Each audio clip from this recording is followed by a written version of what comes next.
Hey guys, very glad to welcome back Danielle DiMartino Booth, who is literally popping at the seams, she says, with exciting little tidbits of data that are coming out. But before I let her let rip, Danielle, soft landing, no landing, whatever happened to that narrative? Are we back to hard landing?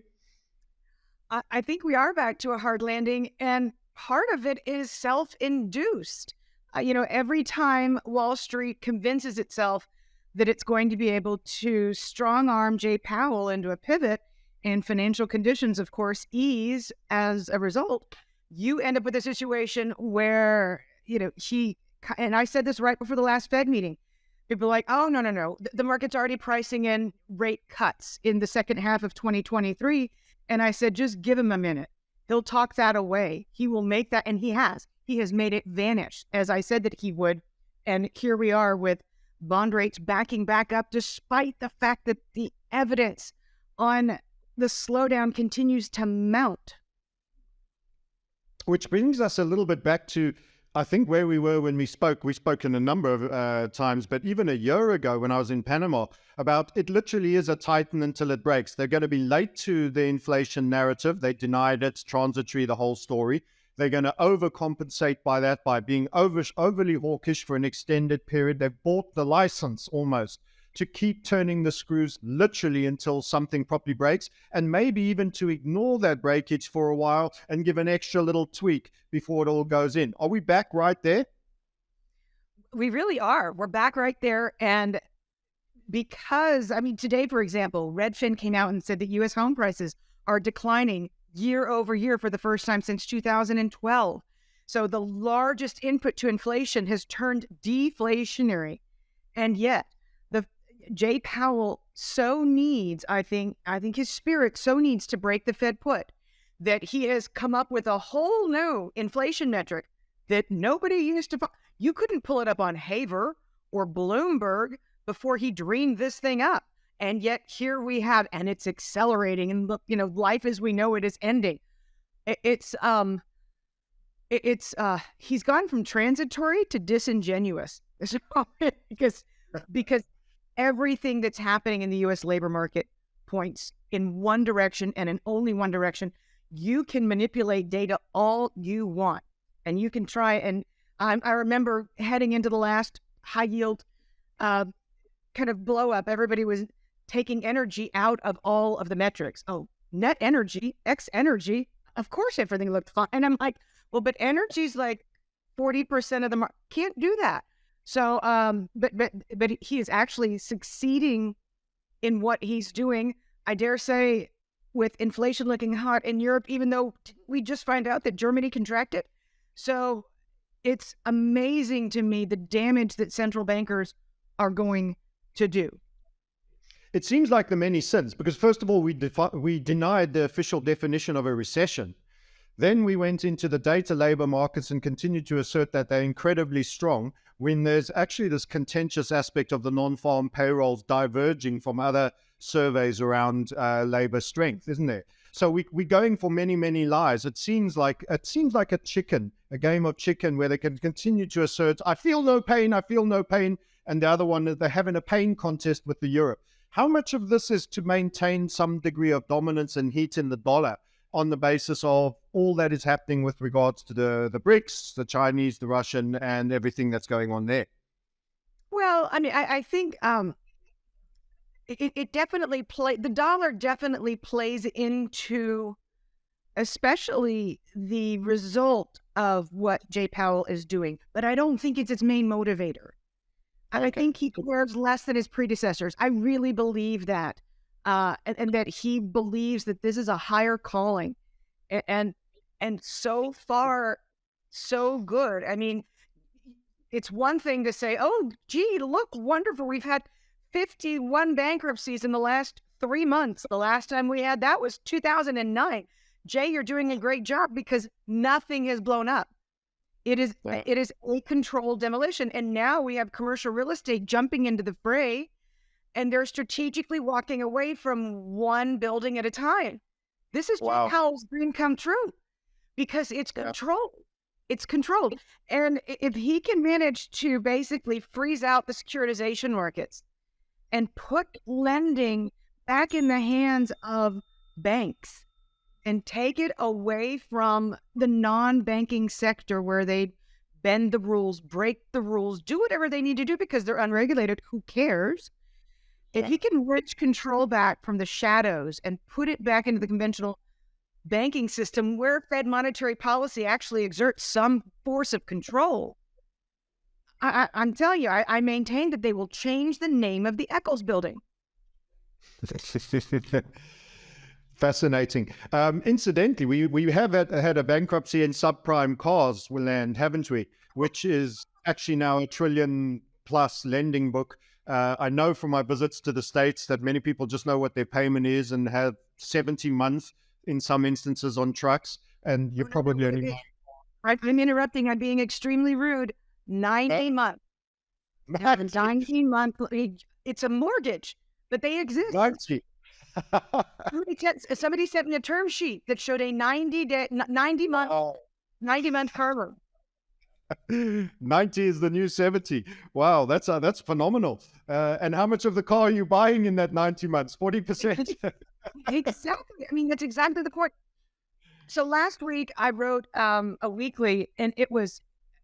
I've told my clients that it was the best blind squirrel moment that I'd ever had, ever, because so much of what we do revolves around luck. Let's be honest. So I did this massive deep dive into the auto industry. The next day, American Car Center is not able to sell a $222 million subprime auto-backed securitization. That's what I'm talking about before. Jay Powell wants that business to go away. He wants commercial mortgage-backed securitization to go away. Well, last week it succeeded in going away for American Car Center. Within 24 hours, at 4:28 p.m. on a Friday afternoon, they closed the business. Mind you, they have not filed for bankruptcy. The company has not filed for bankruptcy. However, its 288 employees at its Memphis, Tennessee headquarters, they have filed a class action lawsuit against the company, which is owned by ... York Capital.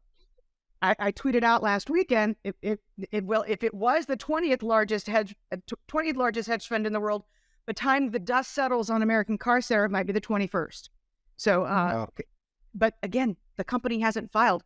50 dealerships, 50. This was a big event. And within 48 hours, we had news that a Jeep plant was closing down permanently, putting 1,400 people out of a job, not idling. And then within 24 hours, Mary Barra announced that she was shutting down 2 production lines for General Motors' most lucrative pickup trucks, the ones that make the most money. And then she stuck her foot squarely in her mouth. A month ago, she vowed to no layoffs at GM, and she just laid off 500 people about 24 hours ago. So again, blind squirrel, because I published a deep dive on cars in front of all those headlines. Yeah.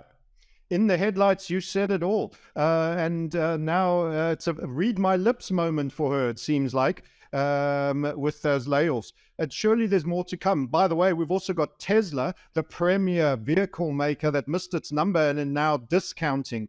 You know, the one that was oversubscribed. If you're lucky, you can get one. Some of the shine out of that automotive industry seems... I saw Goldman Sachs also. I have a lot of people with very bearish targets actually on Tesla, hype merchants of notes particularly. Goldman had something at 120, but I have someone who thinks it'll come down to $20. But don't forget, it doubled in a bit of... From 103, it shot right back north of 200 in the rebound echo boom post its disappointing numbers. So automotive is certainly going to be a hotspot. I'm starting to feel like my deeply underwater puts on high yield debt might eventually come around. Is Lazarus going to wake up for me here, Danielle? Well, I think part of the challenge with high yield is that so much of it trades. And by the way, we just had like the biggest withdrawal from high yield ETFs like in the history of mankind. That headline hit as I was preparing to talk to you today. One of the biggest problems compared to prior cycles is that exchange traded fund vehicles in the space really weren't a big force last time we saw high yield really crater.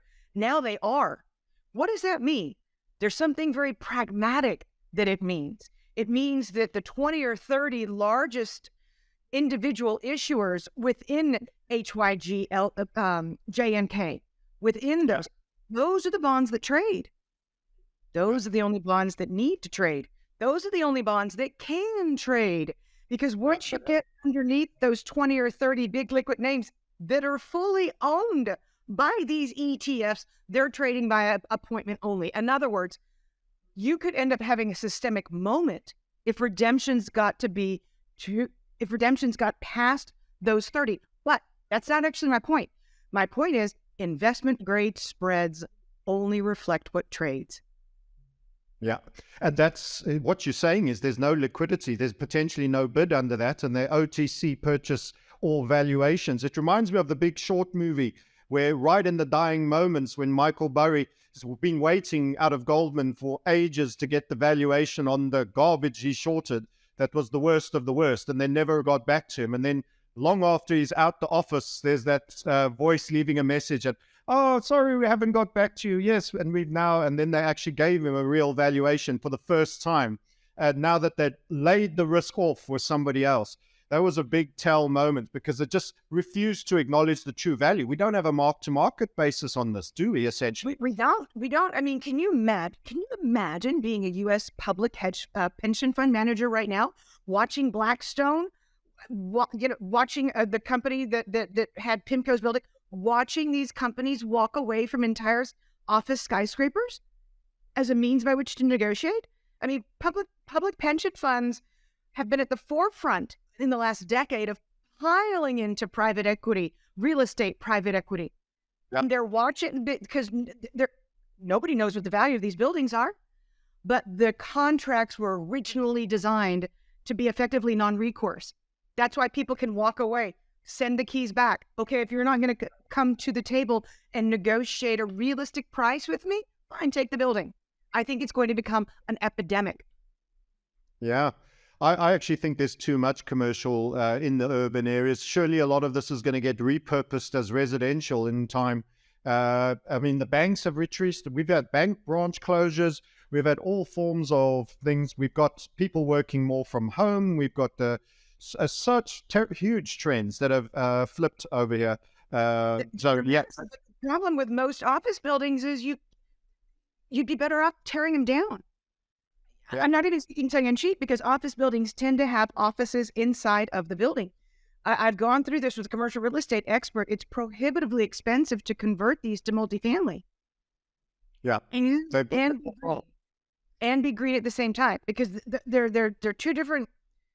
One is you have to be able to effectively, profitably develop it, repurpose it. The other is that as you're doing it, you've got to spend billions of dollars making sure it's green. So I was telling somebody a few days ago, the building I used to work in when I was at Donaldson, Lufkin, and Jenrette, 277 Park Avenue. You know, when I moved in that building in 1996, it had been gutted and completely redone.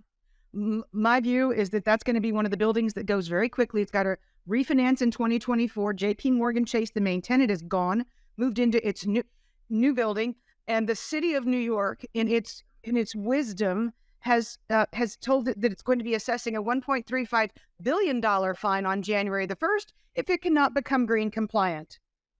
Yeah, between all the wrong cycles and the green movement. Wow. And Europe is doubling down on the green stuff even more hardcore. So just consider all your experience and then add that as a real double down. So commercial property are wrecked. Car market is wrecked. Resales are going to be wrecked. Housing, I saw 6 months in a row, pure negative. You're reporting back that year on year, it's down now. There's no wealth effect in that. Stock market had its minor rally, but it's still strongly down. And the other interesting thing is I've seen the untouchable unicorns, Danielle, in terms of Microsoft, Amazon, and Google, but particularly Amazon.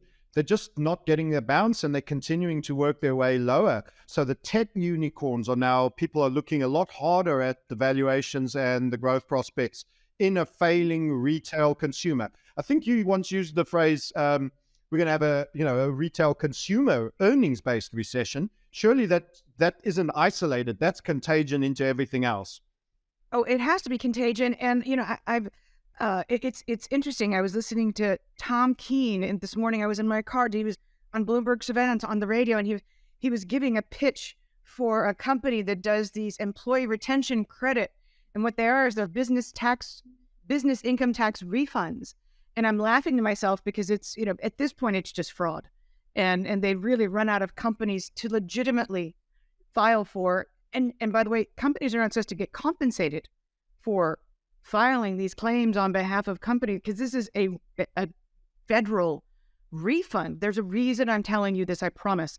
So the first time that you could claw back payroll taxes because your company had been affected by the pandemic was July of 2020. It came into being in the CARES Act. Biden extended it. You can apply through October of 2025.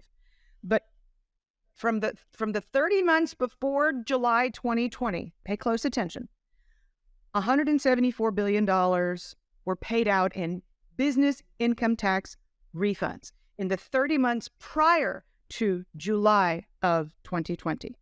In the 31 months since, $390 billion has been paid out. This is the biggest giveaway to the wealthy in the history of the United States. And nobody's talking about it. And they're like, I don't understand why travel's so robust. And I'm like, well, because we're pumping $20 billion a month into the economy quietly. Now, that peaked. I'm getting to your question. That peaked in December at $25 billion. Came down to $19.5 billion in January of this year. Hit $14.6 billion. Data came out 24 hours ago in the month of February. So at the margin, this massive source of spending, direct deposited cash for wealthy Americans is going away. And then you talk about auto dealers who are nervous. The IRS just reported last Saturday the peak week of income tax refunds, individual income tax refunds. That was the week ended February the 17th.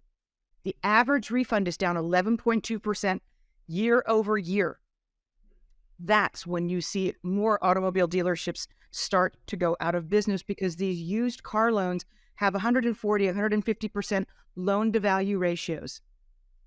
Wow.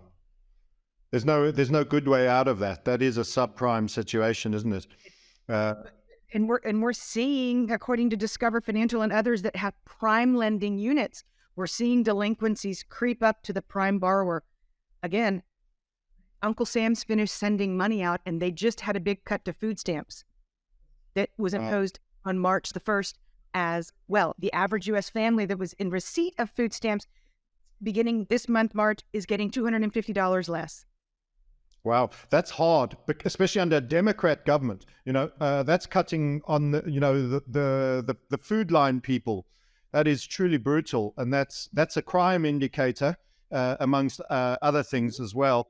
And of course, the lenders, with all of this underperforming loans, the lenders are more reluctant to lend as well. So you're getting an inherent liquidity contraction out of the banks. So they're buttoning down the hatches on credit availability for people that refi.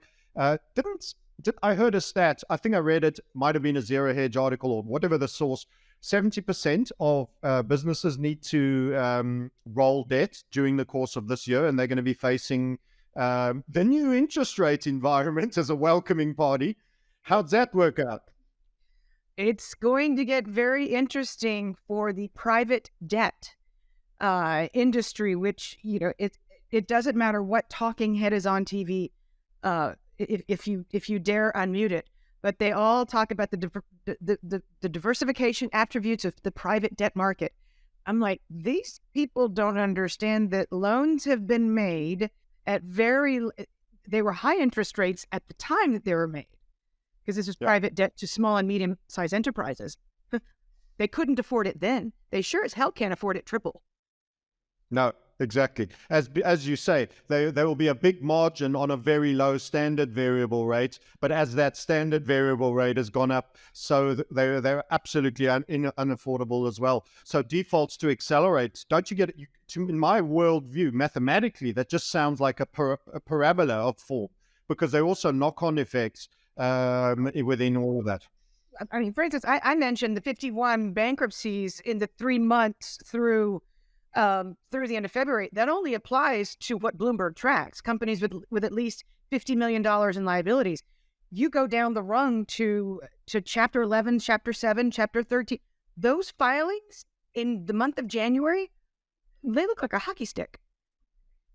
And Yeah. we're going to see more of that, especially as individual American households don't get these income tax refunds that normally pay for the holiday credit card bill and put the down payment on a new car or repair the old car. Those refunds just aren't as big as they were last year, so they're not going to bail these households out, and a lot of them are the same ones who are having their benefits cut from the government. This is a mess. Yeah. Hit from the top, hit from the bottom. Prospects for the equity market generally not looking too good in light of that, I would imagine. No, listen, if I'm a baby boomer and I hear the Redfin headline that home prices have started to turn down year over year, I'm very worried about my net worth because I, as a baby boomer, have so much equity built up in my home. Correct. Now, you've seen sellers refuse to blink because their realtors are telling them that the housing market's going to come back. And I'm like, are they telling them that the housing market's going to come back while layoffs are going up? Or are they leaving that last part of the sentence off? But your typical high net worth baby boomer who's got a ton of equity built up in their home is going to get very nervous if they start to sense that home prices are really going to decline because they've got their money in stocks, they've got their money in their home equity. It's not a good combination for somebody going into their 70s who wants to monetize. Sounds like the 60-40 portfolio, Danielle, from last year. Oh dear. Right. Equity and Making matters worse, Uncle Jerome in Washington is telling them that they can get 5.1% from Fidelity in cash. wow. This, by the way, just talking on rates, the inversion has continued and it has gone deeper than all previous except the 80s, the four-killer peak. So we're through subprime, we're through .com, we're through the events of March 2020, events that we will not name, and we're making an event comparable to the Volcker era in an environment where we have much more lending. The demographics are wrong. Are far worse. We're older. We passed peak boomer retirement last year. We've got globalized, as opposed to the depression of, say, the 30s. There was a bit of an effect in Europe, of course, but it wasn't so interrelated, so incestuous, the global system. We have a far more intertwined, incestuous system where there's no insulation and circuit breakers naturally anymore. We have the wrong demographics. We have much higher leverage. And it looks like we're gunning for further rate hikes. As our key insider on the Fed, what does he do next? Are we looking at 25 or could there even be 50 in the next rate hike? Well, I think it's irrelevant. I don't think he needs for it to be 50. I think Jay Powell's moved on. He just wants to keep it going. I think he wants to. I think he wants it to be 100 degrees in Dallas, Texas. And for the market to still be debating if there's another quarter point hike coming when summer comes, when the debt ceiling standoff is blowing up the country, and as quantitative tightening continues in the background. So that's the point. I think Jay Powell has moved his focus to his balance sheet, to the balance sheet that the 2012 transcripts revealed as a battle between him and Bill Dudley, with Jerome Powell wanting to be the one who normalized the size of that balance sheet. It's always philosophically been where he is. He doesn't need to worry about 25 or 50 basis points. He needs to see that he can continue QT simply by virtue of the fact that the Fed is still raising interest rates. It's not the magnitude. It's it happens behind the scenes, the QT. That's what matters to him right now. So the continuation of the policy rather than the extremity of an individual event, so for longer and harder, plus the tightening. And this is going to be asserting his game. You mentioned before we jumped on air in this emergency get-together, which I'm really enjoying, there's a Bidenomics effect here, which is invariably we sit with, we believe, a Republican-centered, orientated Fed chair who, as you've already mentioned, wanted to have normalization of balance sheet and is biased in that direction. We sit with Biden, the proliferator, and of course, a previous Fed chair in his Democrat Treasury role as well. Are we going to start to see a little bit of argy-bargy and sniping between the Fed, the Treasury, and the president? Well, we'll find out in just a few days because Powell's headed up to the Hill next week. And I posit that it's going to be very contentious. The Fed's losing about $5 billion a day right now. I think it's $5 billion a week. They're losing a lot of money right now. Let's put it that way. Yeah. It's I should have the numbers. Anyways, neither here nor there. The Fed is losing upwards of, I think, $30 billion a month. But it's public data. Elizabeth Warren is going to be aware of this when he is up in front of the Senate. She's going to be angry that he's not reducing interest rates because people are being laid off, to which Jay Powell is going to reply, but don't you know that the unemployment rate's the lowest since 1969? And of course, the congressional testimony, both days of it, are 2 days prior to the non-farm payroll report coming out a little bit later than it normally does in the month because of a calendric quirk. There you have it. Meanwhile, back at the ranch, you've got the Biden administration trying once again to play politics and insert a progressive in a position of power on the Federal Reserve Board now that Lael Brainerd, thanks be to God, is off of the Federal Reserve Board and part of his administration. So the Game of Thrones that I thought was over the minute she walked out the door re-exerts itself in a million. Look, it took 2 years for them to find the successor for Richard Fisher. That's really not a matter of public record. The search technically just went on for a few months. How on earth did they replace Charlie Evans with Austin Goolsbee in a hot minute? That was very unusual to me. And then the minute Lael, of course, my running joke was, when Jay Powell heard that Brainerd was going to leave to join the administration, he went, please let me get the door for you. So the administration doesn't even let the ink dry on her being appointed, and they announced that they're going to propose Austin Goolsbee to fill in Brainerd's seat, former advisor to Obama. That is when the headline hit that Christopher Waller and Michelle Bowman, Republican appointees, had okay. All right, my Apple phone, I do not know how to use this thing yet. Hush. But just that Christopher Waller and Michelle Bowman on the Federal Reserve Board had abstained from voting for Goolsbee to take his position at the Chicago Fed. Wow. Was a headline. I love it when you start talking conspiracy theories, Danielle. I get all warm and flat. That's a matter of public record. And then last night, the news hits that Austin Goolsbee's wife works for the headhunter firm that placed him at the Chicago Fed. Anyways, they've had, let's put it this way. They've let the media know that he doesn't appear to be the front runner anymore.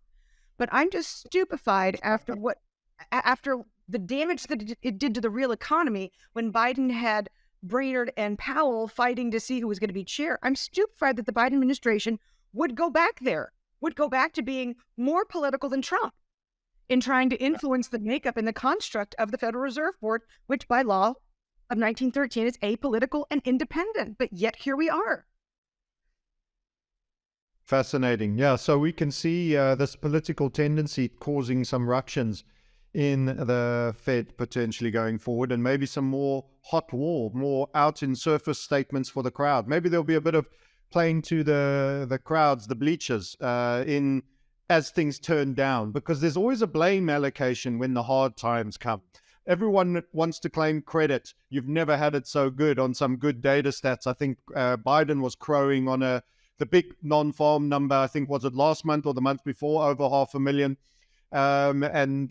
Funny enough, then there's got to be a hot war when the things are turning tough and the Fed is not doing enough. But I think it's a pony. The good news is I don't think anybody in the administration can do the math based on the Department of Labor data. We do at Quill. And we've been following every single week. We've been following the number of states with rising unemployment claims. That's it. Yeah. Very simple. We've now crossed a Rubicon. A majority of states have year over year rising state initial jobless claims data on a week-over-week basis. And guess what? They're the biggest states in the nation.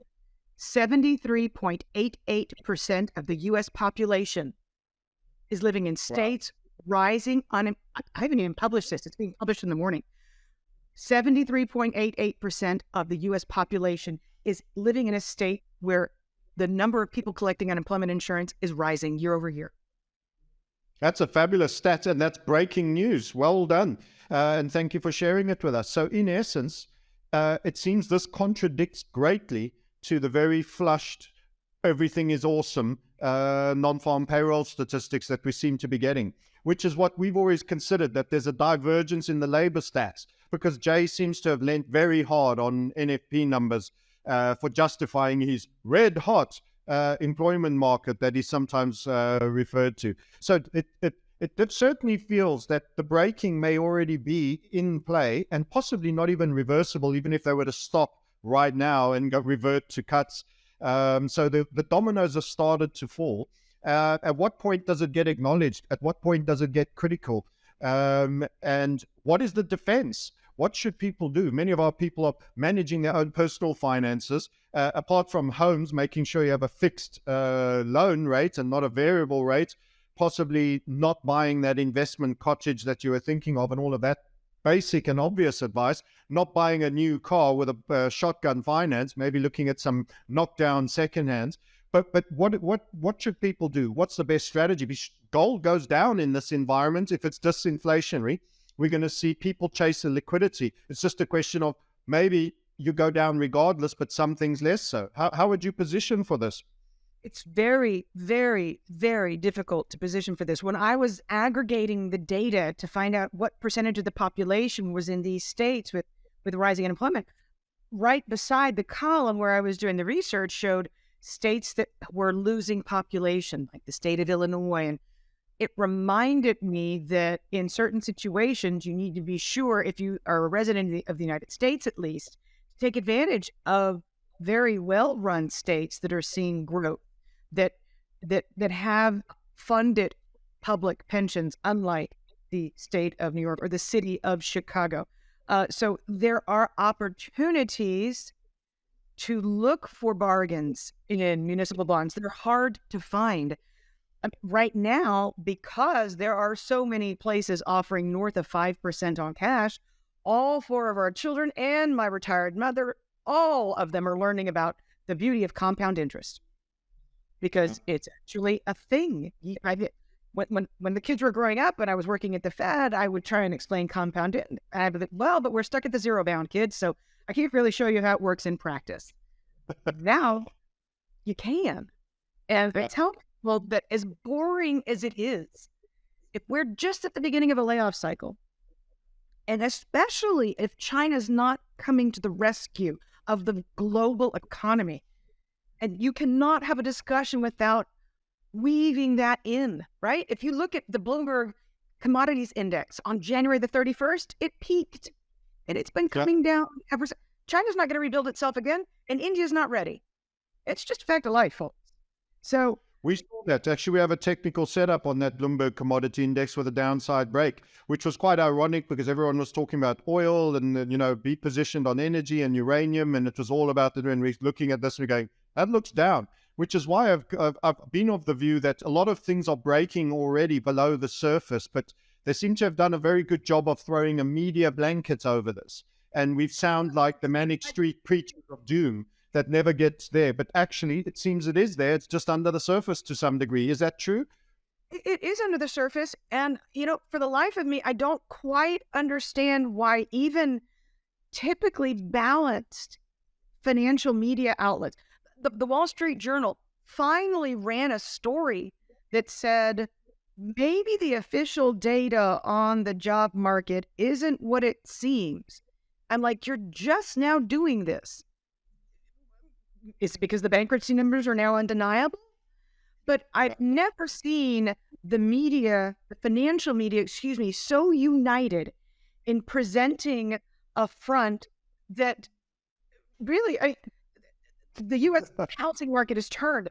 I'm like, well, you mean because mortgage rates came down for 5 minutes in January, the housing market's turned? I mean, is that really a narrative? And yet it is repeated and repeated, and the no landing. It's absolutely insulting to people who are closing their businesses and losing their jobs to have to listen to this in the media.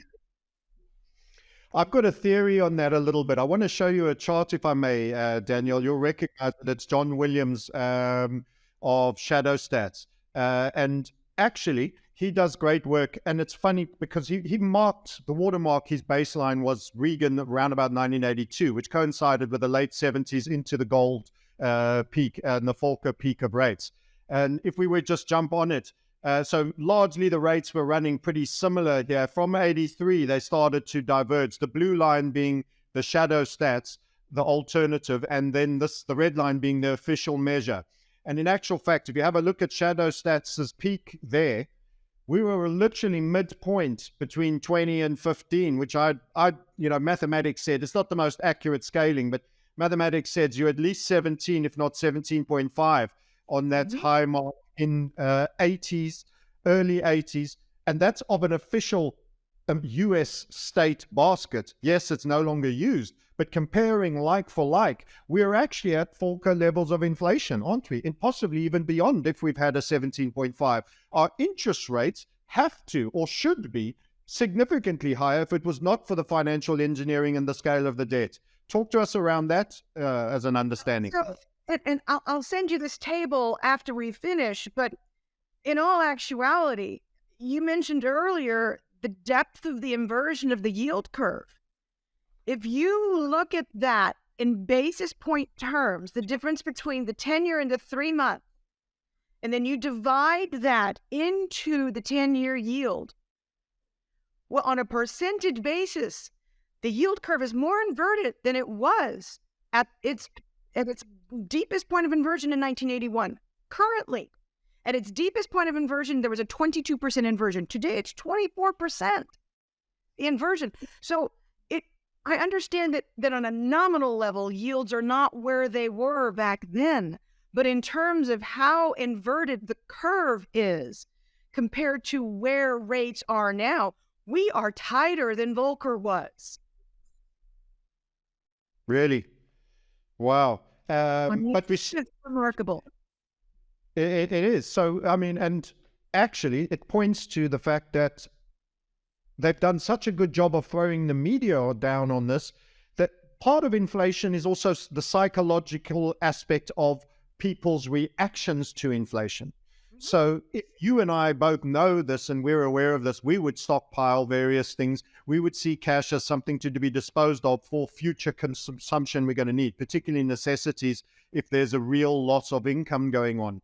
So it seems that the media is part of, I dare to say and sound a little bit conspiratorial, but it's almost like a psyop of financial non-truth speaking, in that they don't want to scare the herd if they knew the fullness of the degree of the inflation threat. And that would explain why Powell has to keep tightening, because we're still in negative interest rate cycle. The true inflation rate is significantly higher. And the last thing you want is everybody realizing that and responding equivocally, because it's a self-feeding cycle. Once everybody realizes, damn, my money's buying less than I even imagined, go get that I know I'm going to need, consume long-term foods, etc., etc. They would go into binge. You'd go straight into the shortages. You'd go straight into all the other things. So could it be argued that official media is trying to keep the herd from being too spooked by the inflation? I think that there's a disservice in that sense, and that there's also a disservice in also glossing over the things that Powell is purposely disregarding. And that would be things like, oh, by the way, the roof over your head, its value has started to decline. So don't worry though, it's just the roof over your head. So, but they've done an equal disservice in terms of not fully reporting the other forms of data besides what is in the official purview, which backs Powell's goal of, if we're seeing goods deflation, and we will see more of it, especially now that we're not pumping $20 billion a month into the hands of wealthy people who are filling their families up in the front of the bus. And I gave a speech 2 days ago. I said, I want a show of hands. Who has seen children in first class recently? A lot of people raised their hands. Well, it's because these business income tax refunds have gone a long way towards the family taking a very nice, luxurious vacation, including putting all the screaming children up front. So, but because it's out of the economy, which nobody wants, like I said, the irony of my day is that Tom Keene himself was advertising this thing. I received my first solicitation yesterday. Lawyers are collecting contingency on these, which is illegal. It's just remarkable what's been going on. But the media doesn't talk about it. And they're not telling you what Uncle Sam's no longer going to be giving you. That might scare people even more. They might just go batten down the hatches and start eating tortillas and beans every day. Yeah. Yeah, and that contraction in consumption will just make it worse. I actually found a chart while you were talking that we wanted to. The 10-year less the 3-month yield, I think it was you were saying. So let me know if I'm serving you right. I've done the differential between the two. Let's pull it up so that all our viewers can watch with us. And this was the matrix. And I think, is this the Fed's chosen favorite? Yes. I knew you would be spot on with that. There's the 2001 .com lows. There's the subprime lows. Here's the events of the repo pre the March 2020 events, which was the real crisis. By the way, Danielle, I've got to make a short segue here. No one spoke about, after the repo markets, that one of the first things that happened in March 2020 and post that was the huge $1 trillion transfers the Fed did to all the major primary dealers, including European bulge brands such as Credit Suisse. And those ran into trillions. And I wonder why media has also thrown a blanket over that, because that was, by definition, a bigger bank bailout than the subprime narrative. Because, Credit Suisse got 3.69. I seem it to be a bit of a lone voice that doesn't let this one go, because I'm a bit of a bulldog with a bone here. But JP Morgan took about 2.9 trillion. We're talking T's. You're busy talking B's there and kids in the front of the business class. Here was a T's that summed across the board, Sway, Barclays, you name it, Bank of America, the lot of them, and it got put under. So we actually had another derivatives-based, I'm guessing, bailout that led into 20 trillion. Anyway, that was the reversal we got that actually started on the repo rate problem, and that, COVID was almost the cover story for another financial bailout in some sense. And the Fed knew that because its beloved 10-year 3-month was inverted, that something had to forcibly uninvert it. So they created. Yeah, it does feel like that. It truly does. And of course, the reason we came to this chart is that you've gotten nearly 1.4, which is beaten. I haven't, unfortunately, got the 80s comparables here for lack of data. But these are the extremes on the high side and the low side. And the interesting thing is, the real news and the real blowout only properly occurs once you're reversing back out. It's a leading indicator. So this was 2007, essentially, beginning of 2007, but the crisis is known as an '08 crisis. This was 1990, it started in 99, but the .com and the recession was '01, really, in the States. And again, 2019, early, what turned out to be a 2020 event. So we're looking at a real leading indicator, and now it's begun a bit of a reversing journey. Were it to continue to make it out, that's when you find out what the new cover story would be, but it's a leading indicator. You should already be heading to the bunkers and putting the hard hat on, in our view. Yeah, I mean, once we hit steepening, God help us. Yeah, because that's the coming back up. True steepening. And, I'm not completely convinced because Powell's going to keep going. Everything dictates that he should stop except for him. So if it does keep on going, because once you get interest rates above a certain threshold, the opposite dynamic of markets easing, the financial conditions easing, the opposite dynamic kicks in if interest rates get too high. So you start to so deeply impair the real economy that you end up going back towards a deeper inversion. So in June of 2021, I made the call that the yield curve was going to start inverting. And everybody told me I was going to have to close Quill down because I was an idiot. And it wasn't a bad call in June of 2021. But back then I said, if this man is headed to where I think he is, we're going to see a triple-digit inversion in the 2s, 10s. We're not there. Wow, still to come. Still to come. So he's going to turn the screws a little more for a little longer, and they're going to do the best job to everything is awesome, this whole situation. This is one of the best orchestrated propaganda campaigns I've ever seen. Yeah, I think that's going to be the quote. Are we witnessing one of the best orchestrated propaganda, fed and mainstream media based?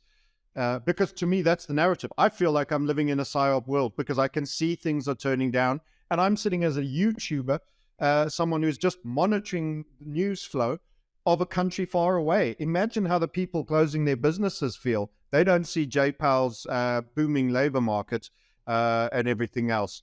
No, they don't. I follow a website that tracks closings of companies.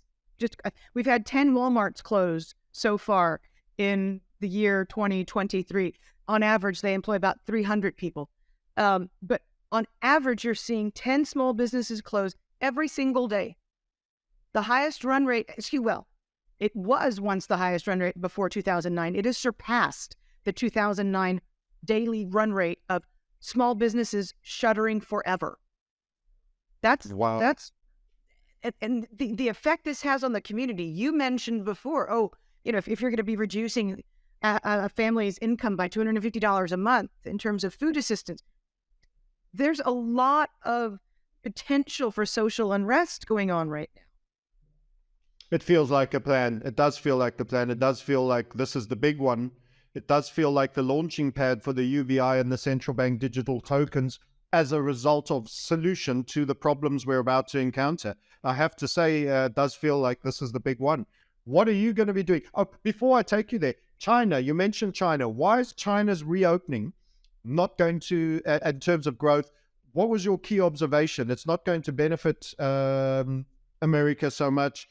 You had a feeling, a view in terms of data and how you were perceiving the China's reopening. It's not going to serve the Western hegemony. No, I mean, look, I think that the Chinese officials are actually pleased with themselves that they've managed to finally slow down the speculation in the property market. It's not that they're not putting some money into their economy. It's that they never wanted to return to speculation. Right now, they also can't afford it. But there's absolutely no need to put money towards anything but their domestic economy. And yet, Goldman Sachs and others cooked up this idea of this massive, China reopening trade. It's not so much that such a huge population is not going to move the needle of growth. But, the People's Bank of China, of all entities in the world, they did a survey in the month of December and asked Chinese households, so what are you going to do with all this excess money? 2022, Chinese households saved an extra $2.6 trillion. So they're like, what are you going to do with all that extra money? 20% were like, hey, we're going to Macau. We're going to go have some fun. 60% said we're going to save more. Yeah. So and that's the response. It's a different cultural mindset, and the government just tortured its own population for several years and put it under house arrest. So Chinese households, actually, they want to have more cushion in case their government ever comes back and tortures them again. And so yes, there has been an impulse. There has been a reopening impulse. But look at the Bloomberg Commodities Index. It is certainly nothing like what it was in 08, 09, or when China bailed out the industrial the industrial recession of 2015, 2016. That's not happening. I have two little anecdotes for you that was really interesting. There was a high-ranking Chinese military personnel who was meeting a Westerner, and they got to eat, and there were a few drinks, and he loosened up a little bit. He took the guy to his living quarters and showed him his personal little vault. The guy opened a door, and there was just stacks of gold bars. This is personal savings of gold. Chinese, a high net worth, because his high-ranking Chinese official has done. The second anecdote is we have a Zimbabwean working in our business, and there is a massive, everyone speaks about blood diamonds with Leonardo DiCaprio, the movie. Diamonds are garbage. The blood gold, never mind the blood cobalt, the subsistence mining that's going on in Zimbabwe is huge, and the Chinese are doing collecting it and taking it from Zimbabwe and shipping it back in bricks to as home as personal purchases. So they were buying subsistence nuggets, melting them down and taking them out. So there is an unending appetite for precious metals as in terms of their belief as a savings equivalent. And I got some recent numbers out of one I was viewing. The suspicion is that when China announces, which they will do probably in lieu of a launch of an alternative, that they're going to declare at least 30,000 tons of gold themselves, plus their independent population will hold separate to that. So that would be vehicles of state.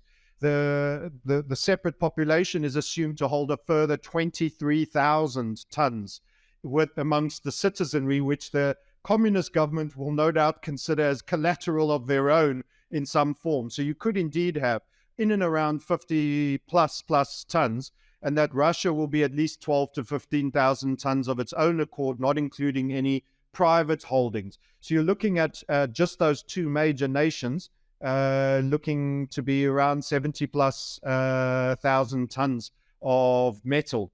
Given the suspicions regarding America's 8 or 11,000, I'm not sure. The money is certainly moving where money is perceived as gold and everything else is credit, moving from the west to the east in every possible way. And Africa, even in the unofficial channels, it seems to be making its way to the east. How does this end? Surely we are seeing the pendulum swing in the long-term trends. We've had peak America, a beautiful place as it is to live and visit, lovely people. And of course, I say that to you sitting in, I'm assuming you're in Texas, maybe, or maybe New York, I'm not sure. But surely we've hit peak America with peak boomers retirement. The trend-wise, not living standard. You're still probably top of the pile outside of Switzerland for living standard and Singapore maybe.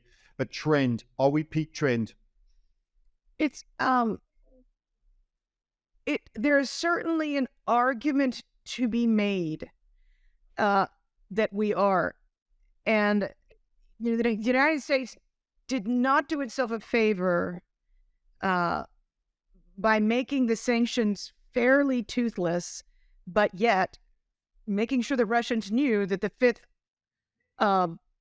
Amendment no longer applied to them. The protection of property. I was about to say that's the key thing: the expropriation of funds, the payment systems no longer being agnostic. Right. That surely was there. There's always the possibility that the Chinese say, okay, we're next. We're going to be the other, if you buy property here, it's sacrosanct with an asterisk. Right now, that asterisk refers to Russia. The Chinese could be saying we might be the second asterisk next to it. It might apply to Chinese people as well. I think the irony is the Chinese have no desire to have a reserve currency. None. They know it's expensive. And they think in terms of hundreds of year cycles. They think longer term than Americans. They know a reserve currency comes with its own set of responsibilities and costs that they do not want. Yeah. All of this said, what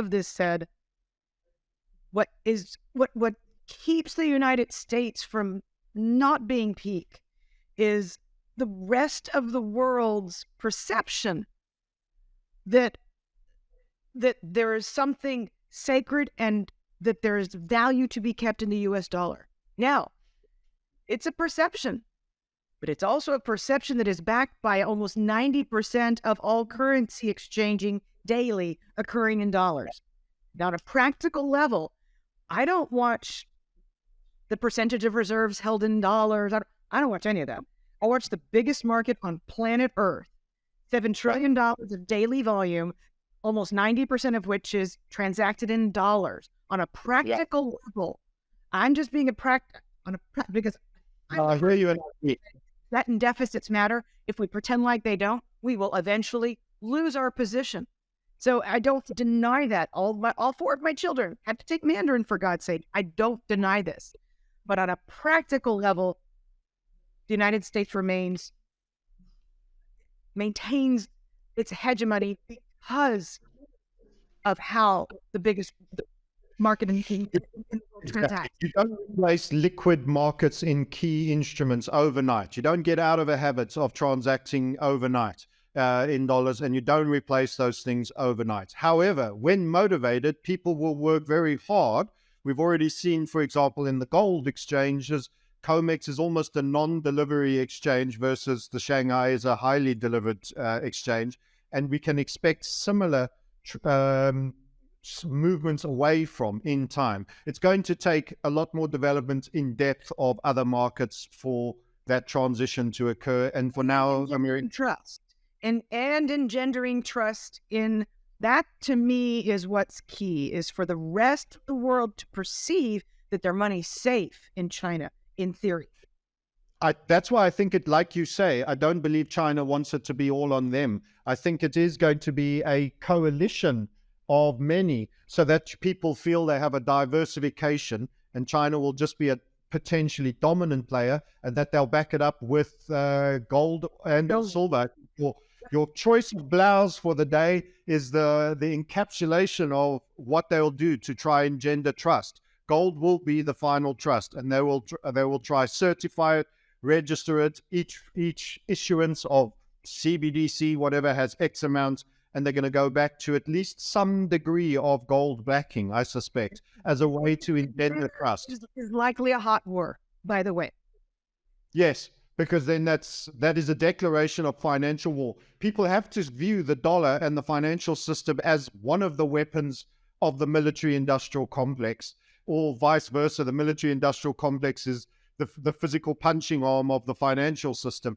They're both wars. So you're right. Any escalation there leads to, unfortunately, the very high probability of hot war elsewhere. So it's time you move down south with us, Danielle. Southern Hemisphere, cozy and warm. Stay away from all the craziness in the world and stack on the gold and silver. Yes, I prefer platinum, but okay. Platinum is good. In fact, funny you mentioned platinum. It's our pick. It's overperforming palladium, and we think gold as well. And we think silver's got a lot of catch up. But yes, it's just less of a monetizable metal, but it's even more scarce. So really nice. Excellent. Danielle, I've really enjoyed this. Any final comments, for you, in terms of how people should prepare, what they should take out from the summary points of our discussion? And then also, if you will, how they can engage with Quill Intelligence? This is my parting thought. Too few people are talking in practical terms, once again, about what happened in 2011 when there was a debt ceiling standoff. Just too few people too many people are focusing on the political ramifications as opposed to the financial market ramifications.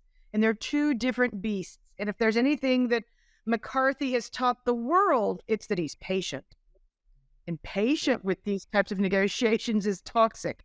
So I think that that's something we didn't touch on, but that's very important heading into the summer months. I'm truly glad, but we've been trained. Can I comment on that? We've been trained to treat this as political theater that always works itself out, and they do what they have to do until they don't. And you're saying the people are undermining the possibility of until they don't, or they leave it too long and there starts some form of financial fiscal contagion that is the undoing of everybody. And then no matter how fast they rush to sign things off and make happy love together and agree things, it's too late. And then, even then, if the Treasury has to come out and sell $1 trillion of bills, then the reality of Jay Powell quietly doing QT in the background collides with the Treasury selling all of this paper at the same time. Then you have a liquidity vacuum, and it's a moment. So people are not paying close enough attention to this. I think on that point as well, I'd like to comment this unnerving sense of what I call the fire extinguisher and the petrol that occurs on the one side of the fire and then put it out on the other, of rates and quantitative easing. More and more, we're going to see these conflicting attributes needing to play a role simultaneously, when in fact they're contradictory by design. But they're in different manners. And I think that's going to be more commonplace as well. We've had a bit of that in Europe. So 2 amazing points there. Watch out that debt ceiling doesn't turn into political theater gone wrong. And the clash between the tighteners and the others. How do people find you, Danielle, to follow your amazing and insightful work at Quill Intelligence? Please tell us. I have just moved on to Substack at the recommendation of several of my peers, and I'm loving it. So dmartino.substack.com. That's the best way to find me. If you're a great big institutional a money manager, then by all means come to quillintelligence.com and I'll set you up. And if you're bored, follow me on Twitter at dmartinobooth. But do come to dmartino.substack.com simply because I'm $59 a month, which is called stupid cheap, or inexpensive, shall we say. I'm certainly not cheap. So absolutely. I think that sounds like money very well spent and very good value. And we're on Substack too, by the way. It's certainly picking up a lot of great minds and great thinkers. Danielle, I look forward to catching up with your newsletter there. Thank you so much for coming on and sharing all these lovely little nuggets of anecdotes of where we truly are. Until next time, bye-bye. Until next time, take care.